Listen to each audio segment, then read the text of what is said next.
sou Amarildo Diniz, professor de Atualidades da Central de Concursos.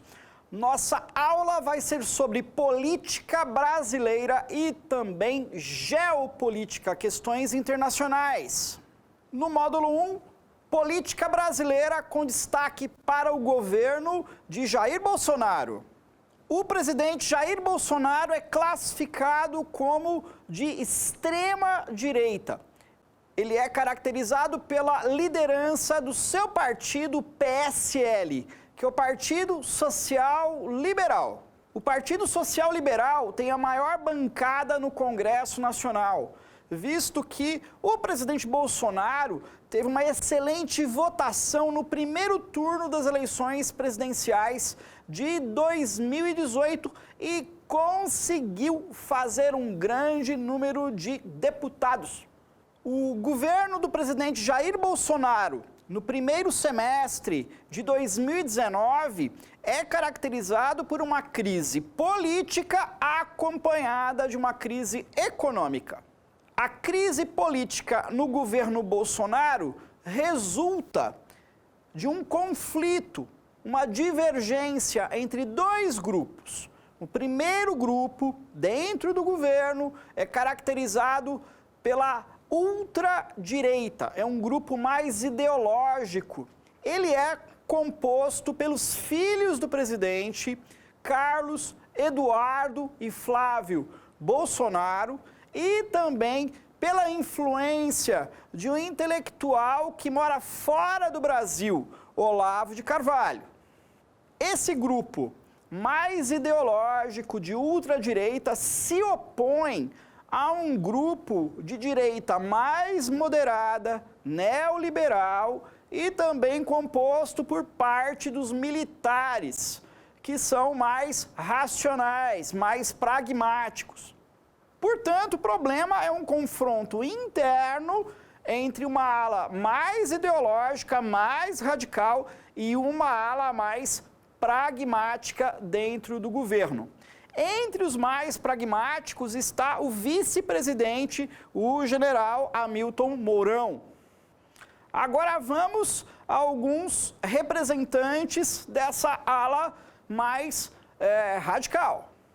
Ex-Olavo de Carvalho, que é astrólogo e intelectual sem formação superior, ele exerce forte influência sobre o presidente Bolsonaro. Ele acabou indicando vários ministros para o governo, inclusive os dois ministros da Educação até agora e também o ministro das Relações Exteriores.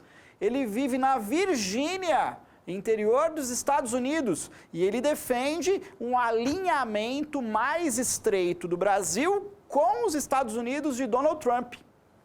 E aqui o clã Bolsonaro, que é formado pelos filhos do presidente, que não possuem cargos no governo federal, pelo menos no executivo, mas que exercem muita influência no governo do pai. Eles são Carlos Bolsonaro, que é vereador no Rio de Janeiro, o Eduardo Bolsonaro e o Flávio Bolsonaro. Eles têm feito ataques ao Congresso Nacional, ao Parlamento, ao Supremo Tribunal Federal e ataques até contra ministros do próprio governo que geraram diversas crises. Uma das características da política contemporânea é a utilização da internet, das redes sociais, Facebook, WhatsApp e o Twitter. Isso tem sido utilizado bastante pelo presidente dos Estados Unidos, Donald Trump.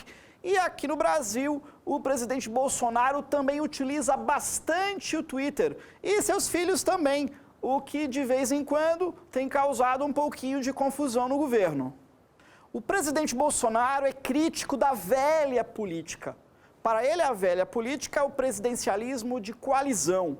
Aquele toma lá da cá entre o Poder Executivo e o Congresso Nacional. No presidencialismo de coalizão, nós temos muita troca de favores entre o Executivo Federal e os parlamentares, que são os deputados e senadores.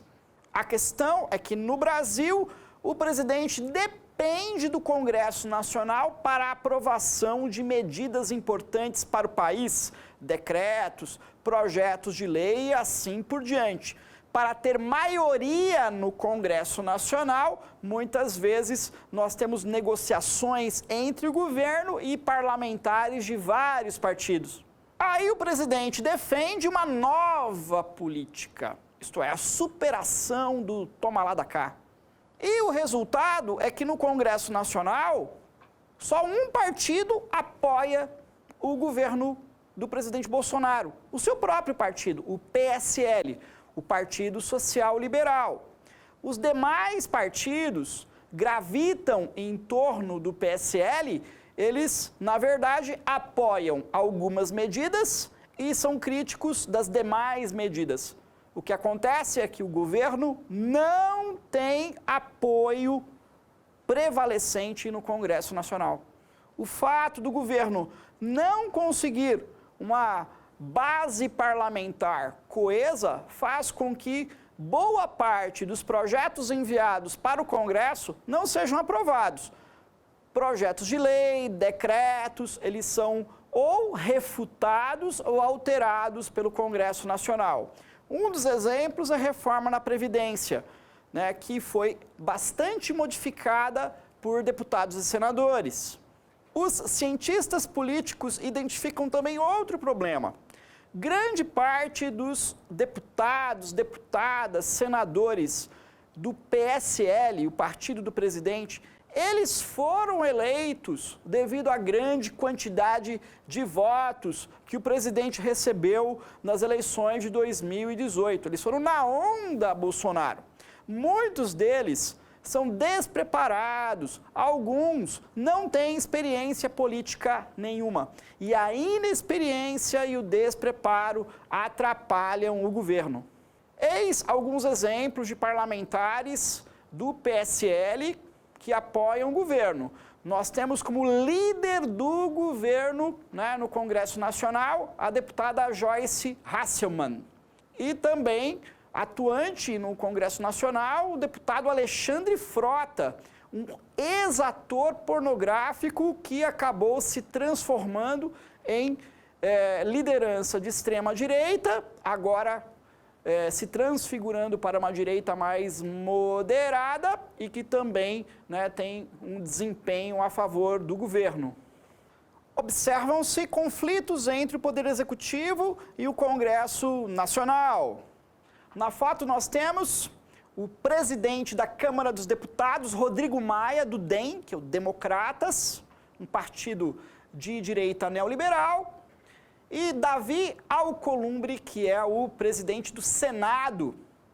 Em 2019, devido a escolhas inadequadas, a influência do Olavo de Carvalho e vários escândalos, tivemos a demissão de vários ministros. Entre os demitidos, Gustavo Bebiano, que era forte aliado do presidente Bolsonaro, da Secretaria-Geral, envolvido no escândalo dos laranjas do PSL, ele teve que se afastar do governo. Depois caiu Ricardo Vélez Rodrigues, da Educação, um dos indicados pelo ideólogo Olavo de Carvalho. O presidente do Banco Nacional de Desenvolvimento Econômico e Social, BNDES, também caiu. E a demissão de um dos militares, Carlos Alberto dos Santos Cruz, da Secretaria de Governo. Eis a foto de Alberto Santos Cruz, ex-ministro do governo Bolsonaro, considerado um militar bastante sério. Após a demissão, ele deu entrevistas criticando o governo e chegou a mencionar um festival de besteiras e desperdício de dinheiro público no interior do governo, sem dar detalhes. Também tivemos a prisão temporária do ex-presidente Michel Temer, do MDB, numa ação da Lava Jato do Rio de Janeiro, liderada pelo juiz Marcelo Bretas. Ele foi preso e depois rapidamente solto devido a envolvimento em corrupção na estatal eletronuclear responsável pela construção da usina nuclear de Angra 3.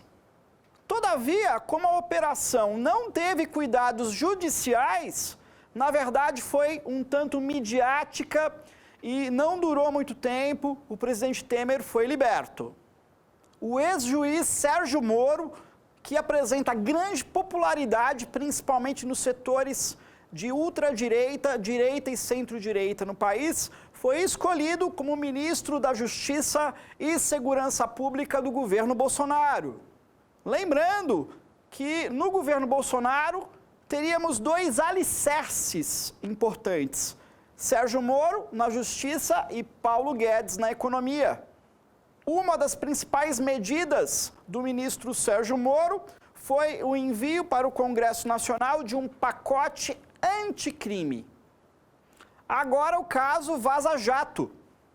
Neste caso, o jornalista americano que vive no Brasil, o Glenn Greenwald, do Intercept, que é um organismo de jornalismo internacional e que possui atuação no Brasil, vazou conversas realizadas em rede social, no caso o Telegram, entre o ex-juiz Sérgio Moro e promotores como o Deltan Dallagnol, que anteriormente condenaram o ex-presidente Luiz Inácio Lula da Silva por corrupção no caso do triplex do Guarujá. Os vazamentos das conversas entre Sérgio Moro e promotores estariam revelando irregularidades judiciais.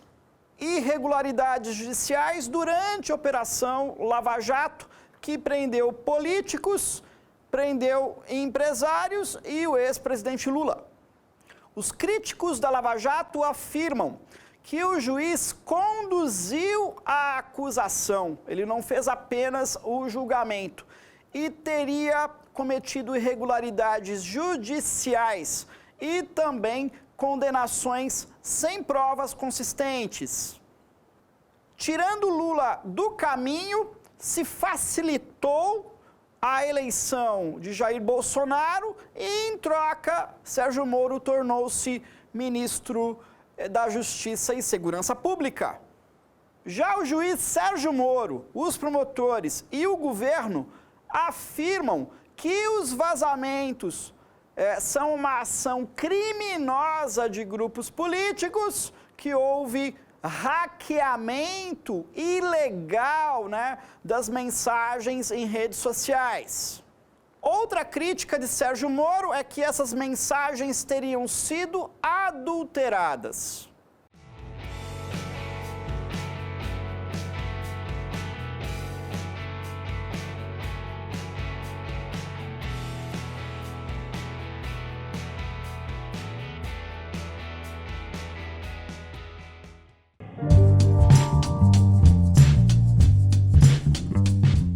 Vamos lá. Rodrigo Maia, do DEM, presidente da Câmara dos Deputados, afirmou que o governo é uma usina de crises. Uma das consequências da ideia de nova política, ou seja, não negociar com deputados e senadores, alegando a superação do toma lá da cá, tem sido, vamos lá, a consolidação de base parlamentar de apoio ao governo no Congresso para aprovar projetos dominado pela ultradireita representada pelo PSL. Incorreto, vamos a B.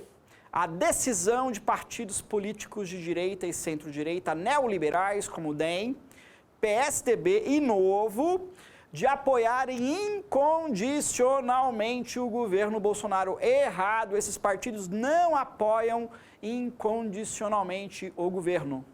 Vamos a C. A paralisação do governo, uma vez que decretos, projetos de lei e projetos de emendas constitucionais enviados pelo governo são travados pela oposição de esquerda, PT, Rede, PSOL, PSB, PDT. Incorreto, o problema está mais dentro da própria direita do que uma ação mais substancial da esquerda. Vamos a D. a falta de base parlamentar sólida do governo no Congresso para aprovar projetos do governo dominado pela esquerda tradicional, principalmente PT e PSOL incorreto. O Congresso Nacional, na atualidade, é dominado pela direita e centro-direita. A oposição, ela é minoritária. Vamos aí? A falta de base parlamentar sólida do governo no Congresso para aprovar projetos do governo dominado pela direita tradicional, principalmente pelo centrão, não é? Então ficamos com a alternativa E como alternativa certa, já que o governo não consegue maioria no Congresso e tem dificuldades para aprovação de decretos e projetos de lei.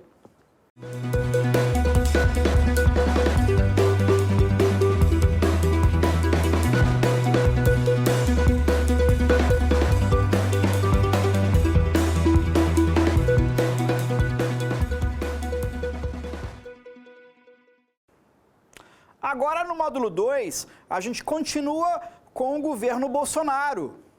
O governo, pelo menos no primeiro semestre de 2019, também foi caracterizado por medidas e declarações polêmicas e até pitorescas. Uma das medidas foi o fim do horário de verão. O horário de verão, ele se constitui numa maneira de fazer uma pequena economia de energia e evitar uma sobrecarga no sistema elétrico para prevenir apaguinhos e apagões. O horário de verão era adotado nas regiões Sudeste, Sul e Centro-Oeste. Nordeste e Norte nunca entraram aí no horário de verão. E a partir de 2019 não tem mais horário de verão, conforme determinou o presidente Jair Bolsonaro. Ele alegou que horário de verão causa transtornos à população, que horário de verão não tem relação mais com a energia do ponto de vista da infraestrutura atual, visto que o setor foi modernizado e a economia de energia é muito pequena. No mapa, observem os estados que entravam no horário de verão, que estão em laranja, adicionando 1 hora no relógio, e os estados em cinza fora do horário de verão. No setor de agronegócios também tivemos algumas observações peculiares. O presidente criticou a importação de bananas do Equador, alegando que o Brasil é um grande produtor de bananas e a produção está concentrada no Vale do Ribeira, onde moram parentes do presidente. Lembrando também que o presidente comemorou o aumento das exportações de abacate em direção ao mercado da Argentina. Também tivemos alguns decretos muito polêmicos. O principal deles, uma das bandeiras da campanha eleitoral do presidente Bolsonaro, os decretos, de posse e porte de armas. Estes decretos tiveram muita oposição no Congresso Nacional e no Supremo Tribunal Federal. E, posteriormente, depois de longas negociações, o presidente acabou revogando os decretos. E estes decretos vão ser substituídos por outros. Outro decreto polêmico envolvia a modificação de regras na Carteira Nacional de Habilitação, como a elevação do número de pontos, dobrando o número de pontos para perder a carteira de motorista, e a retirada de multa para pais que não utilizassem as cadeirinhas para crianças no banco de trás. O presidente também fez muitas críticas ao excesso de radares nas rodovias, principalmente rodovias federais, alegando que tem uma indústria de multas no Brasil. Entre outros episódios polêmicos, tivemos a publicação pelo presidente de uma cena de Golden Shower em rede social, onde ele criticava o carnaval. Também uma declaração sobre a importância da higienização de pênis para evitar doenças sexualmente transmissíveis. Outra crise foi a defesa da mudança da Fórmula 1 de São Paulo para o Rio de Janeiro, em que o presidente teria garantido que existiria 99% de possibilidade de tirar a Fórmula 1 de São Paulo e ir para o Rio de Janeiro, o que provocou uma reação, né, do governador de São Paulo, João Dória, que afirmou que vai tentar manter a Fórmula 1 em São Paulo. Chama atenção também a ministra Damares Alves, uma pastora evangélica que é a ministra da Família, da Mulher e dos Direitos Humanos. Ela tem feito algumas declarações pitorescas e polêmicas sobre gênero, aborto, direitos humanos, LGBTs e povos indígenas. Agora, alguns escândalos envolvendo o governo. O primeiro é o escândalo dos laranjas do PSL, o partido do governo Bolsonaro. Neste escândalo, mulheres teriam sido candidatas em alguns estados, como foi o caso de Minas Gerais. Todavia, eram candidatas laranja, visto que tinham pouca possibilidade de serem eleitas. Todavia, elas teriam que devolver grande parte do dinheiro das campanhas eleitorais para o partido. E o escândalo do laranjal do PSL acabou indo parar no Ministério Público Federal e a Polícia Federal prendeu pessoas ligadas ao ministro do Turismo, Marcelo Álvaro Antônio, envolvidos aí num mega escândalo. Agora o escândalo das milícias. Foi descoberto que o filho do presidente, Flávio Bolsonaro, ele teria feito elogios a milícias no Rio de Janeiro no passado e chegou a empregar na Assembleia Legislativa do Rio de Janeiro a esposa e a mãe de um miliciano. No escândalo da rachadinha, suspeita-se que o clã Bolsonaro ficava com parte do salário dos seus próprios funcionários na Assembleia Legislativa do Rio de Janeiro e também na Câmara de Vereadores do Rio. Agora o escândalo Fabrício Queiroz, que era um assessor do Flávio Bolsonaro, que teria feito movimentações, suspeitas em contas bancárias, beneficiando parte do clã Bolsonaro. Agora o caso César Battisti. César Battisti foi um extremista de esquerda que cometeu assassinatos na Itália. Ele ficou muito tempo no Brasil durante os anos 2000, beneficiado pelo governo brasileiro, e recentemente aumentou a pressão da Itália em relação ao Brasil. No governo Bolsonaro, tivemos tratativas para tentar prendê-lo. Ele acabou sendo preso na Bolívia e extraditado para a Itália. Agora o escândalo cocaína. Um militar brasileiro da FAB em um avião de apoio à missão diplomática, que era a viagem do presidente Bolsonaro para a cúpula do G20 no Japão. Esse militar foi preso na Espanha com 39 quilos de cocaína. O caso teve enorme repercussão negativa para o Brasil, visto que mostrou a incursão do tráfico de drogas e do crime organizado dentro das Forças Armadas brasileiras. As Forças Armadas brasileiras afirmaram que trata-se de um caso isolado, inclusive o general Heleno, do Gabinete de Defesa Institucional, afirmou que ele será punido com rigor à medida que retorne ao Brasil, mas há a possibilidade dele ser punido na Espanha e ficar por lá. Qual é o melhor ministro do governo Bolsonaro? Os analistas indicam que Tarcísio Gomes Freitas, engenheiro e militar, no setor de infraestrutura, é o ministro mais eficiente do governo, com mais competência técnica. O ministro, inclusive, está envolvido nas concessões de infraestrutura para iniciativa privada.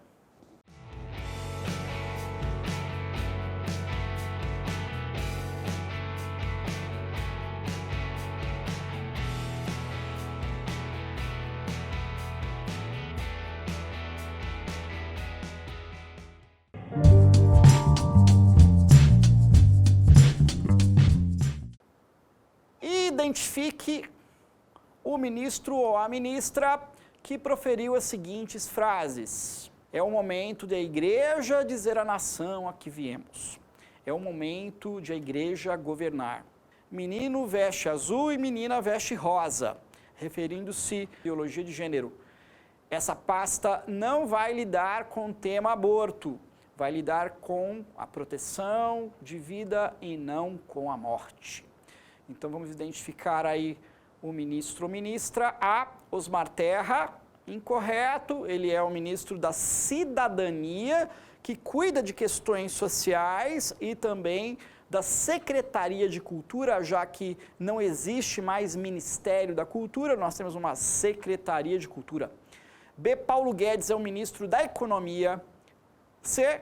José Antônio Dias Toffoli, ele é o presidente do Supremo Tribunal Federal. D. Damares Alves, sim, são declarações da ministra Damares. E E. Onyx Lorenzoni, também está incorreto.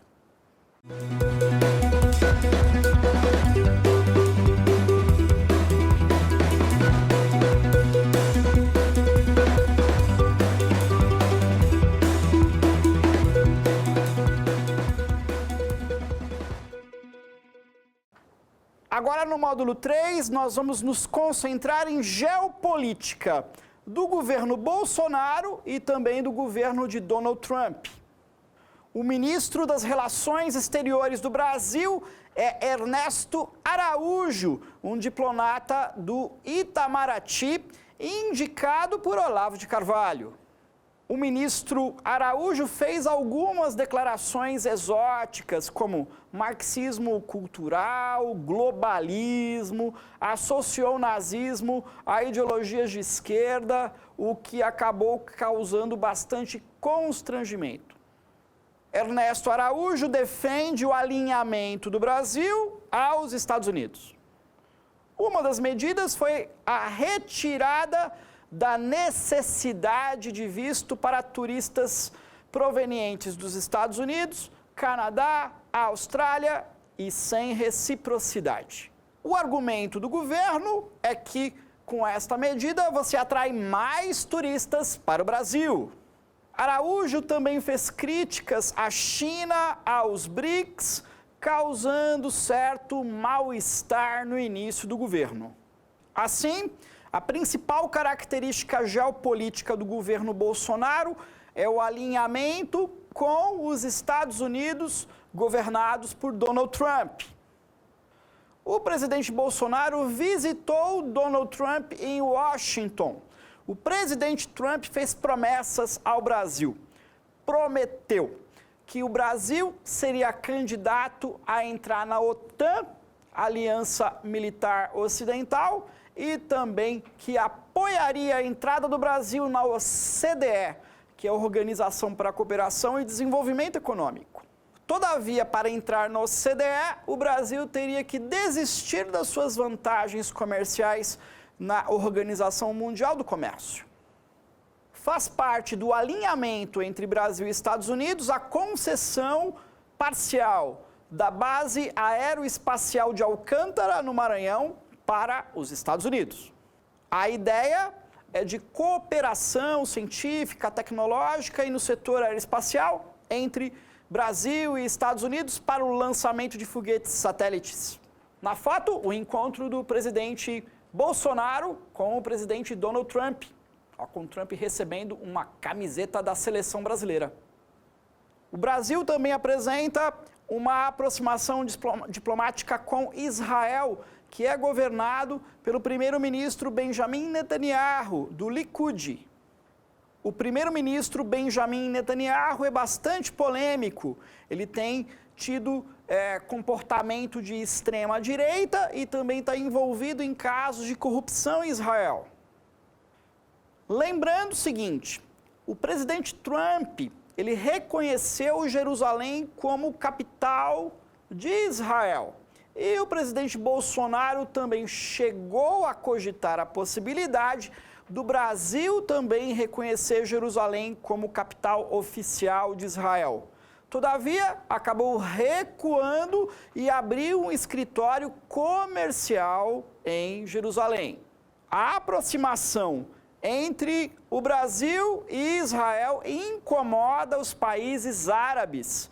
E lembrando que o Brasil é grande exportador de produtos de agronegócio para as nações árabes, principalmente produtos agrícolas como soja e também carnes, como é o caso do frango halal, que é um frango que tem toda uma preparação, né, conforme características islâmicas. Chama a atenção os conflitos entre Israel e palestinos.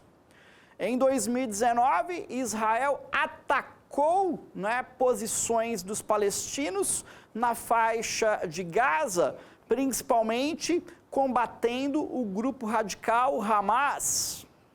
Na foto, observe a devastação causada por um bombardeio de Israel na faixa de Gaza, território controlado pelo grupo fundamentalista islâmico sunita e terrorista Hamas. Em algumas viagens internacionais, o presidente Bolsonaro acabou elogiando alguns ditadores militares do passado histórico. Ele fez elogios ao ex-ditador já falecido Augusto Pinochet no Chile, elogiou também o ex-ditador Alfredo Stroessner no Paraguai. Os elogios a ditaduras militares que oprimiam a oposição e foram responsáveis por torturas e assassinatos causou grande constrangimento no Paraguai e no Chile. O Paraguai e o Chile, na atualidade, são governados pela direita mais moderada, mais neoliberal. E eles já superaram, né, as ditaduras militares do passado. Portanto, qualquer elogio às ditaduras militares históricas acaba causando constrangimento diplomático. O governo brasileiro, seguindo a posição dos Estados Unidos de Donald Trump, também faz críticas ao governo da Venezuela, liderado por Nicolás Maduro. Trump e Bolsonaro apoiam o autoproclamado presidente da Venezuela, Juan Guaidó, um deputado que resolveu, né, liderar a oposição a Maduro. Brasil e Estados Unidos pertencem ao chamado Grupo de Lima, um grupo de países que pressiona o governo da Venezuela a transitar por uma opção mais democrática. Lembrando que a Venezuela é o país que detém as maiores reservas de petróleo do mundo, principalmente localizadas na região do Lago Maracaibo e na bacia sedimentar do Orinoco. A Venezuela é governada por Nicolás Maduro, um líder de extrema esquerda, e o país enfrenta gravíssima crise econômica, social e política. Devido à crise, milhares de imigrantes e refugiados deixam a Venezuela, muitos em direção ao Brasil. Eles entram através do estado de Roraima. Na foto, cenas do levante da oposição contra o governo Maduro, com liderança de Juan Guaidó, o autoproclamado presidente da Venezuela, ao lado também de um líder opositor que saiu da prisão, o Leopoldo Lopes. Neste levante, eles tentaram derrubar Maduro com o apoio de alguns militares. Todavia, não foi suficiente, foi um fiasco. O apoio militar foi insignificante e o apoio popular também deixou a desejar. Agora a prioridade é a política externa de Donald Trump, o presidente dos Estados Unidos. Trump pertence ao Partido Republicano, que é mais conservador, todavia tem apresentado uma tendência de extrema-direita. No campo econômico, o governo Trump é protecionista. Ele protege a economia dos Estados Unidos contra a entrada de importados, isto é, ele vai elevar as tarifas de importação contra produtos industrializados provenientes de outros países. Ele declarou guerra comercial contra a China, taxando muitos produtos chineses. Ele saiu do Tratado Transpacífico, provocando uma crise entre os Estados Unidos e países que eram aliados dos Estados Unidos na Oceania e na Ásia. Trump também renegociou o bloco econômico NAFTA, mudando as suas regras. Na área ambiental, Trump saiu do Acordo de Paris que combate o aquecimento global. Na guerra comercial e econômica contra a China, que é a grande potência emergente, aconteceu um episódio inusitado. No Canadá, chegou a ser presa temporariamente uma executiva de uma empresa chinesa de alta tecnologia. A prisão foi a pedido da polícia dos Estados Unidos, visto que a empresa teria feito negócios com o Irã, que é um país que sofre sanções econômicas dos Estados Unidos.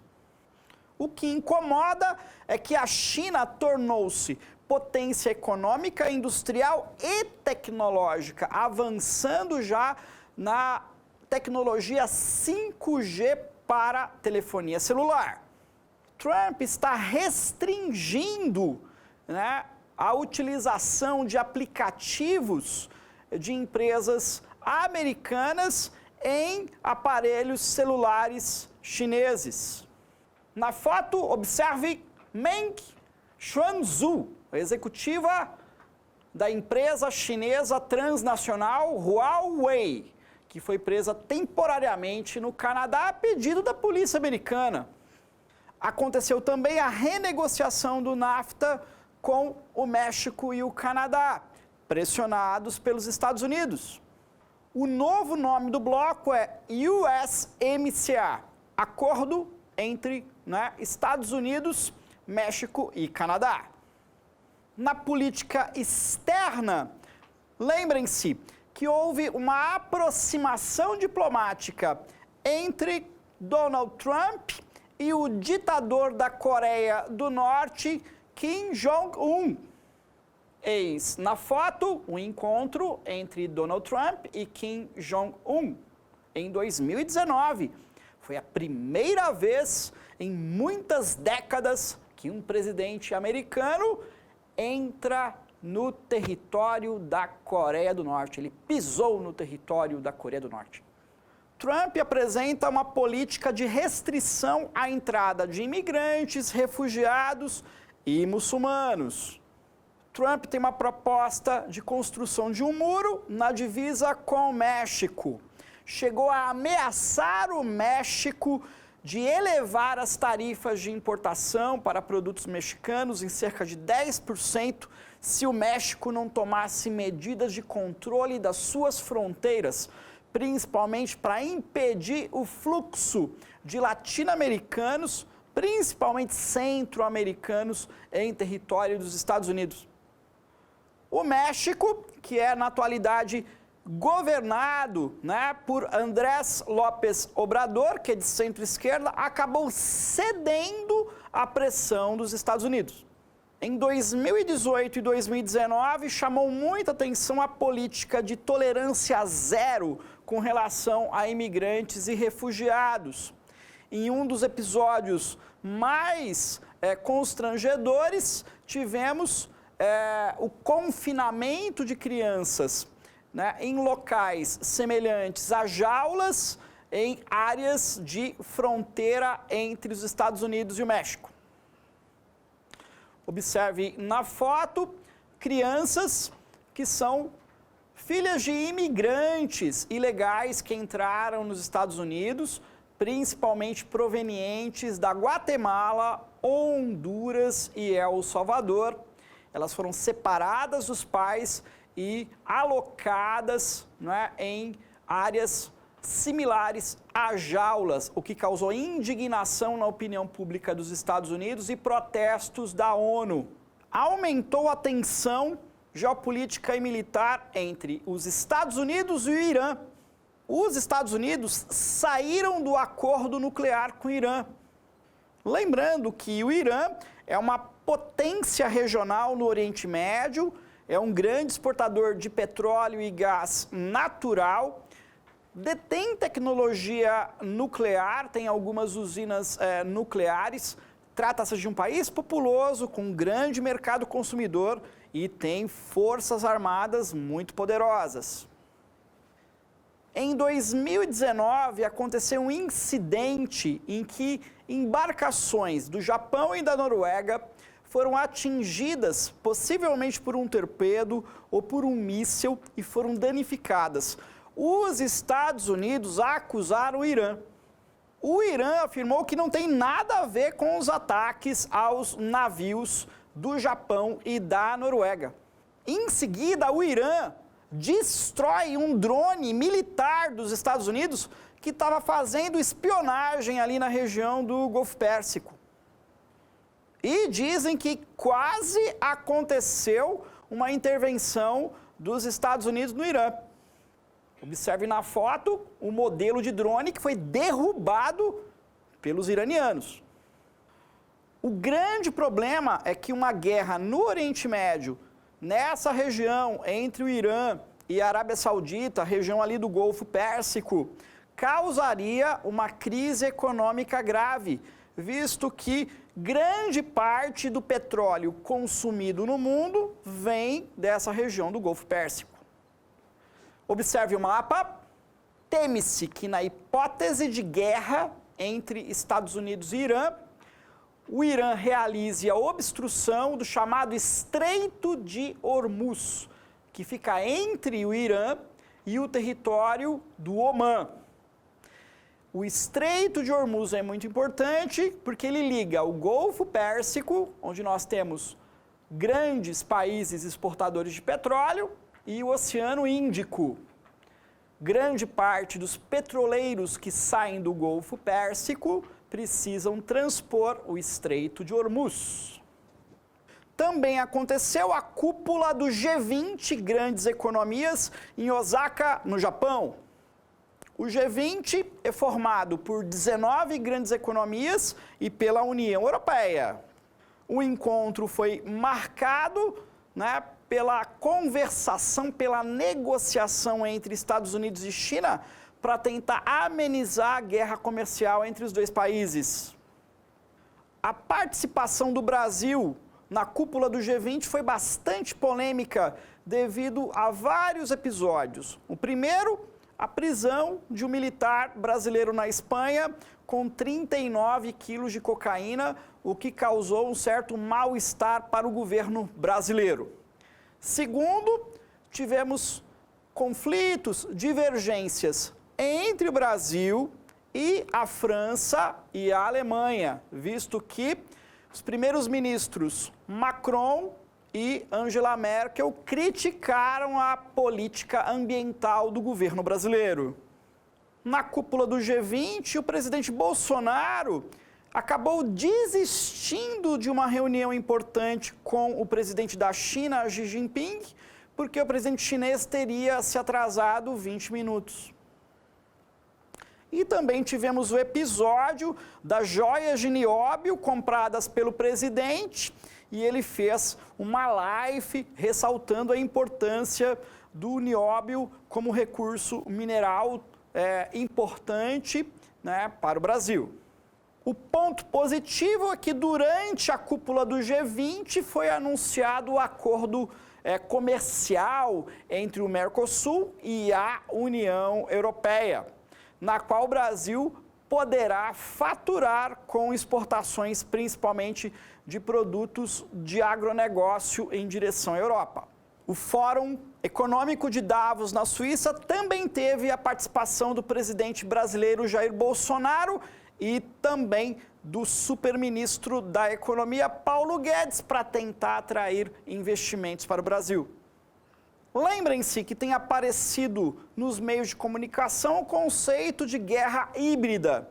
A guerra híbrida seria a utilização de métodos não convencionais para você desestabilizar países ou até derrubar governos. Esses métodos não convencionais seriam a utilização maciça de espionagem, guerra cibernética utilizando internet e redes sociais e também a utilização dos poderes judiciários locais de alguns países.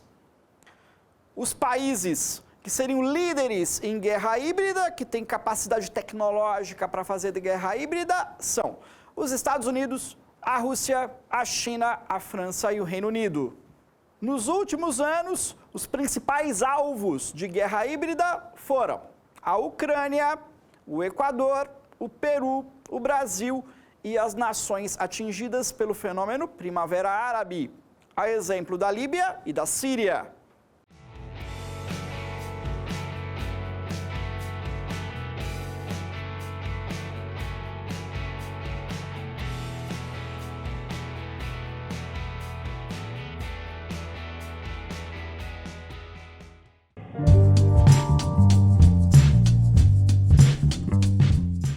Em Nova York, ocorreu um protesto contra o governo Trump, que utilizou jaulas espalhadas pela cidade. Observe a foto. A ação é uma crítica, vamos à alternativa A, à prisão de crianças filhas de imigrantes ilegais. Pode ser, vamos a B, a flexibilização do combate ao Estado Islâmico. Não houve flexibilização em relação ao combate ao grupo fundamentalista e terrorista Estado Islâmico. C. Ao muro construído na divisa com México. D. A paralisação do governo pela oposição democrata. E ao protecionismo americano em relação ao Brasil. Portanto, ficamos com a alternativa A. Em Nova York tivemos uma ação, não é? Uma ação realizada por artistas protestando contra as jaulas em que foram submetidas crianças filhas de imigrantes ilegais.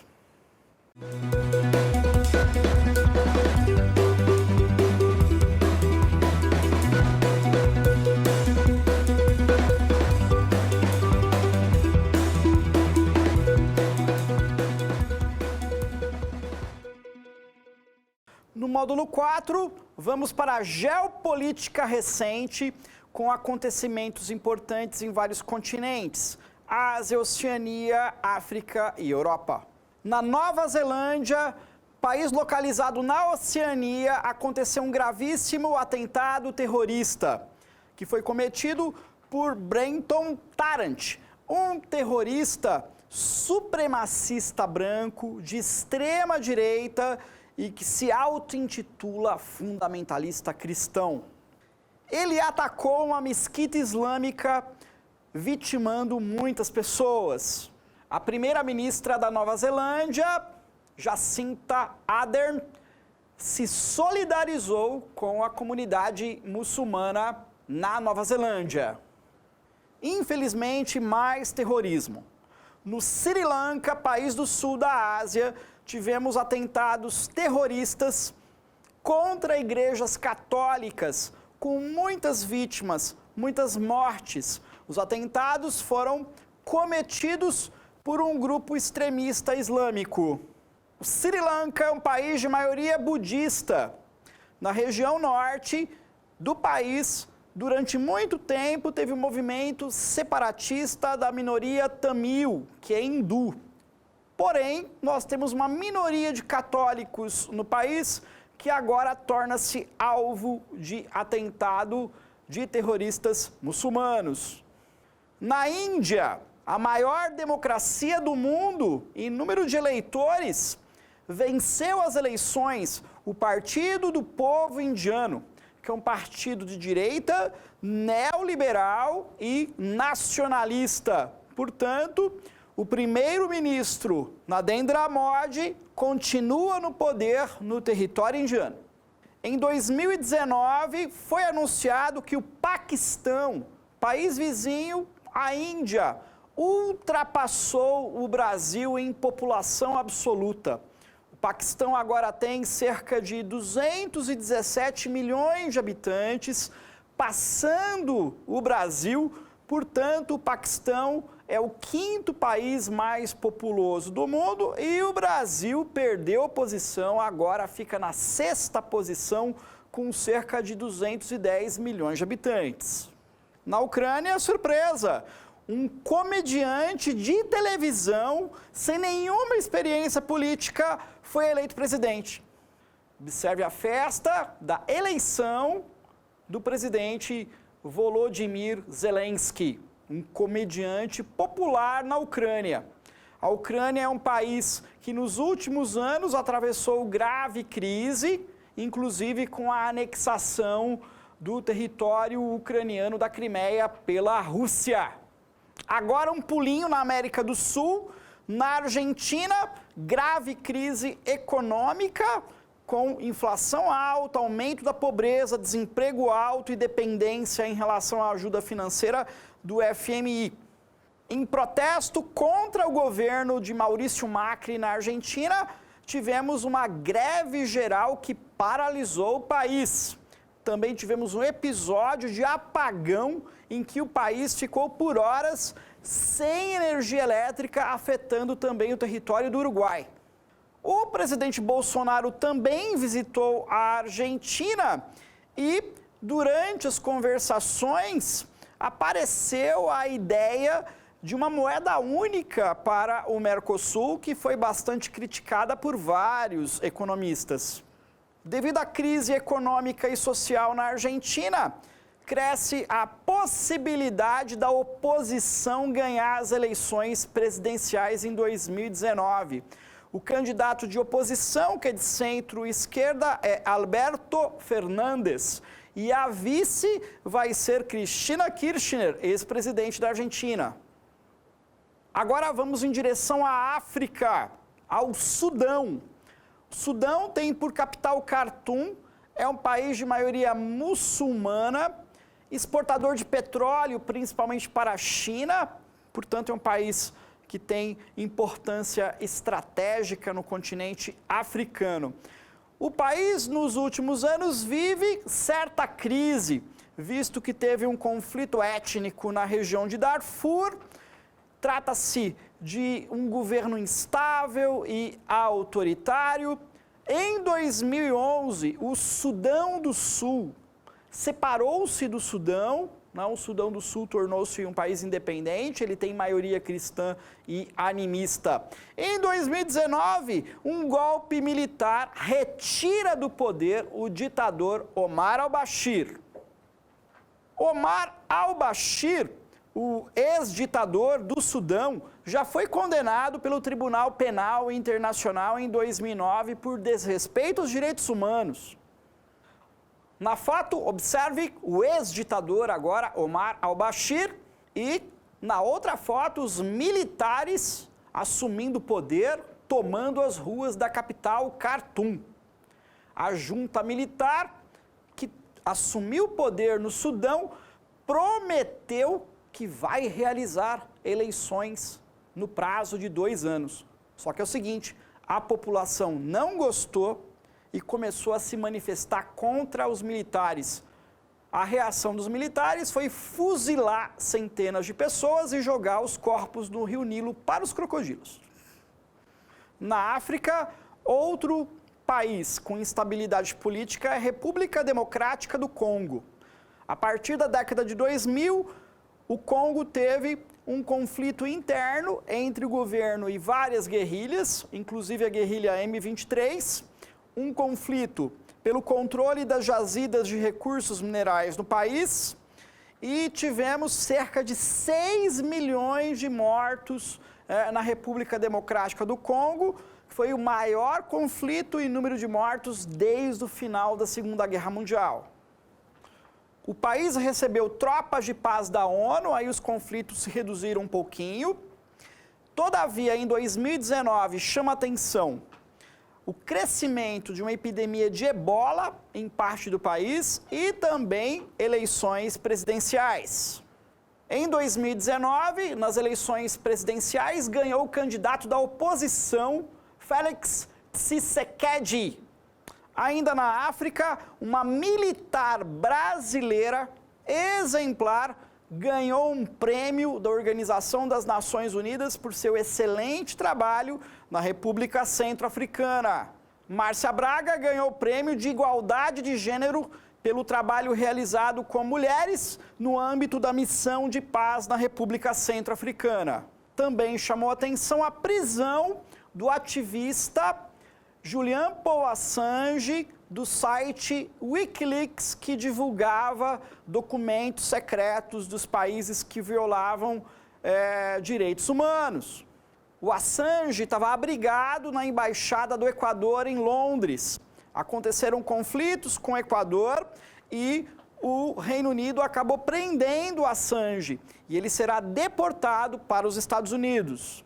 A prisão de Assange e o ataque ao Wikileaks representa um ataque também à liberdade de expressão e ao direito das pessoas à informação sobre o que acontece no interior dos países quanto a perseguições e violações de direitos humanos. Agora vou reforçar a importância do Nobel da Paz de 2018. O Nobel da Paz de 2018 foi para o médico, o Denis Mukwege, da República Democrática do Congo, e também para Nadia Murad, da Síria. E o prêmio foi devido à luta desses dois contra a violência sexual em conflitos armados pelo mundo. Quanto à geopolítica global, nós temos algumas tendências recentes nos últimos anos. Entre as tendências, o crescimento do populismo de extrema-direita e o crescimento de governos com tendência autoritária. Em relação ao crescimento da extrema-direita, nós podemos citar alguns exemplos.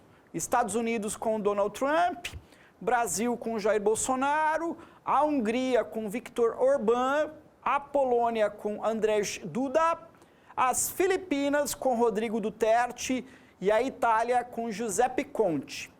Na foto, observe o presidente das Filipinas, Rodrigo Duterte, que realizou nos últimos anos um combate contra o crime organizado e o narcotráfico que causou a morte, inclusive, de milhares de inocentes. Ele faz sempre apologia à utilização de armamentos, realiza perseguição com relação a grupos dentro do seu país, inclusive LGBTs, e recentemente fez uma declaração bastante polêmica que ele teria se curado da homossexualidade que ele teve no passado. Governos com características autoritárias. A Rússia com Vladimir Putin, a Turquia com Recep Erdogan, a Venezuela com Nicolás Maduro e a Nicarágua com Daniel Ortega.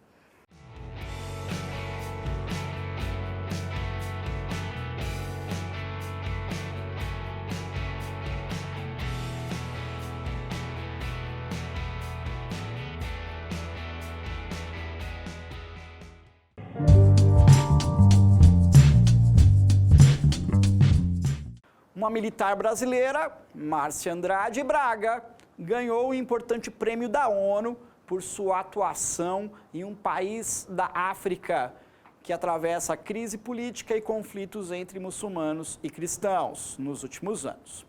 Trata-se da alternativa A, República Democrática do Congo. O tema foi a tolerância religiosa. Incorreto. B, República Centro-Africana. E o tema foi a igualdade de gênero. Verdade. C, Somália, e o tema foi a igualdade de gênero.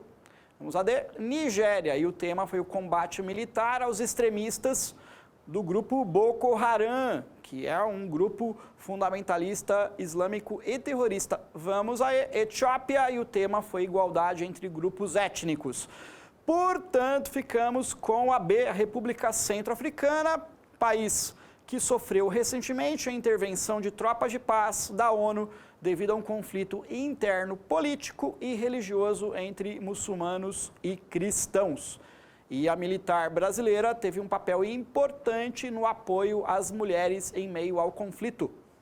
Portanto, concluímos o nosso curso de atualidades. Boa sorte para todos vocês! Música